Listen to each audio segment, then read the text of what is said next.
बिस्मिल्लाहिर्रहमानिर्रहीम। अस्सलाम वालेकुम वरहमत उल्लाहि वबरकातुहू।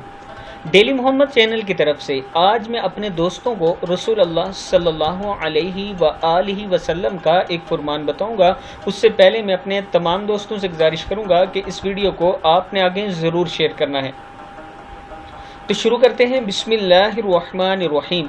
रसूलुल्लाह सल्लल्लाहु अलैहि व आलिहि वसल्लम ने इरशाद फरमाया, जमात के साथ नमाज अकेले नमाज पढ़ने से 27 दर्जे ज़्यादा फजीलत रखती है। बुखारी शरीफ की हदीस है कि जमात के साथ यानी आप अगर बाजमात नमाज अदा करते हैं तो आपको 27 दर्जे ज़्यादा फजीलत मिलेगी, और अगर अकेले पढ़ते हैं तो वो कम है उससे। अगर आप जमात से पढ़ते हैं तो 27 दर्जे ज़्यादा फजीलत मिलेगी। इसलिए मैं अपने दोस्तों से गुजारिश करूंगा कि जमात के साथ नमाज अदा किया करें। इस वीडियो को आप दोस्तों ने आगे ज़रूर शेयर करना है और डेली मोहम्मद को ज़रूर सब्सक्राइब करना है। अस्सलामु अलैकुम वरहमतुल्लाहि वबरकातुहू।